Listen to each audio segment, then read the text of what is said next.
राष्ट्रीय मुस्लिम मोर्चा का तीसरा राष्ट्रीय अधिवेशन आज सफलतापूर्वक संपन्न हो रहा है। तो इसके लिए राष्ट्रीय मुस्लिम मोर्चा के सभी कार्यकर्ताओं को, पदाधिकारियों को और शुभचिंतकों को हम इसकी शुभकामनाएं देते हैं, बधाई देते हैं। आज के इस कार्यक्रम की अध्यक्षता कर रहे आदरणीय ओमन मेश्राम साहब, तमाम सम्मानित अतिथि एवं वक्ता साथियों, समय बहुत कम है, एक एक मिनट कीमती है और मेश्राम साहब को बहुत सारी बातें अभी कहनी है, तो इसलिए मैं बहुत लंबी बात नहीं करना चाहता, एक दो बात ही करना चाहता। मुल्क की आज़ादी को 75 साल हो गए और 75 साल होने के मौके पर आज़ादी का अमृत उत्सव भी मनाया जा रहा है। देश में अमृतकाल भी मनाया जा रहा है, लेकिन देश की जो बहुसंख्यक आबादी है, चाहे वो शेड्यूल कास्ट के लोग हों, चाहे वो शेड्यूल ट्राइब के लोग हों, चाहे वो ओबीसी के लोग हों, या फिर अलग अलग प्रकार की माइनॉरिटी के लोग हों, चाहे वो मुसलमान हों, चाहे सिख हों, चाहे ईसाई हों, चाहे बौद्ध हों, ऐसे जो तमाम अलग अलग प्रकार की माइनॉरिटीज के लोग हैं, इन सभी लोगों से जब आप पूछो तो इन्हें आज़ादी के 75 साल में आज़ादी का एहसास नहीं हो रहा है। एक तरफ आज़ादी के 75 साल पूरे होने पर अमृतोत्सव मनाने वाले लोग हैं, दूसरी तरफ इस देश में शेड्यूल कास्ट के लोगों को कहीं मूंछ रखने की वजह से पीट दिया जाता है, कहीं घोड़ी पर चढ़ने की वजह से पीट दिया जाता है।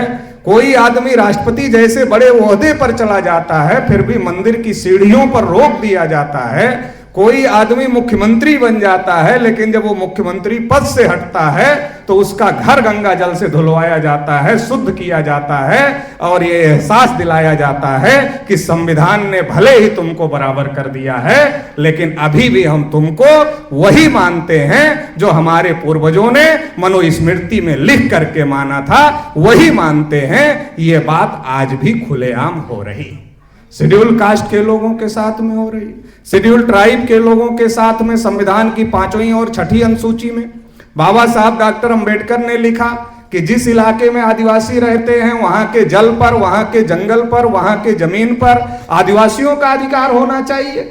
लेकिन आज उनको तमाम प्रकार से वहां से खदेड़ने की कोशिश की जा रही है, जल जंगल जमीन से वंचित करने की कोशिश की जा रही है और पूंजीपतियों को जल जंगल जमीन देने की साजिश की जा रही है। आदिवासियों के साथ अन्याय हो रहा है। देश का एक बहुत बड़ा तबका ओबीसी है, जिसे पिछड़ा वर्ग आम बोलचाल की भाषा में कहा जाता है। मैं उसका राष्ट्रीय अध्यक्ष हूं, राष्ट्रीय स्तर का संगठन चलाता हूं। आजादी के 77 साल में देश में जानवरों की गिनती हुई, कुत्तों की गिनती हुई और जो लोग ट्रेनों में मिलते हैं, ताली बजाकर पैसे मांगते हैं, उनको आप जो भी कहते हो उनकी भी गिनती हुई। मगर देश की जो सबसे बड़ी आबादी है, आधी से अधिक आबादी है पिछड़े वर्ग की, उनकी गिनती तक नहीं हुई। तो एससी, एसटी, ओबीसी सभी के ऊपर अन्याय हो रहा है। और इसी के साथ साथ जो मुसलमान गुलाम भारत में 33% प्रशासन में थे, आज 1 से 1.5% पर लाकर खड़े हो गए। लेकिन क्या मुसलमानों को यह सोचने का वक्त दिया जा रहा है? मुसलमानों को कभी विदेशी प्रचारित किया जाता है, कभी आतंकवादी प्रचारित किया जाता है, कभी और कुछ प्रचारित किया जाता है। यह लगातार प्रचारित किया जा रहा है। मुसलमान के घर में किस चीज की बिरयानी पक रही है, ये दूसरे लोग तय करते हैं। तो बड़ा सवाल यह है कि देश में हो क्या रहा है? जब देश की बहुसंख्यक आबादी के साथ अन्याय अत्याचार हो रहा है तो देश में हो क्या रहा है? फिर जो लोग विकास की बात कर रहे हैं, बहुत सारी बात कर रहे हैं, जब बहुसंख्यक आबादी को आप अधिकार वंचित रखना चाहते हैं, शेड्यूल कास्ट का कोटा पूरा नहीं हुआ, शेड्यूल ट्राइब का कोटा पूरा नहीं हुआ, ओबीसी को कुछ नहीं मिला, तो सवाल है आप करना क्या चाहते हैं देश में?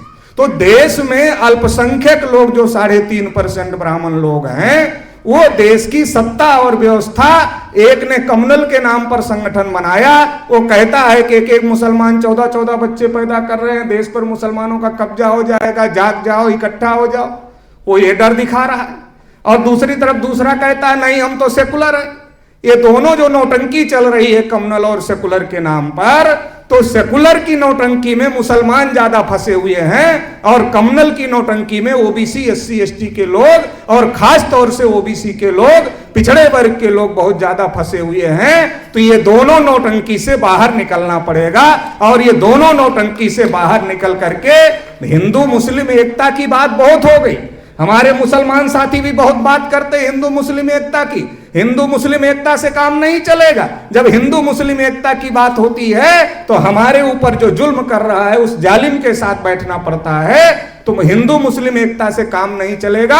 अगर एकता करना है तो मजलूम मजलूम की एकता करिए।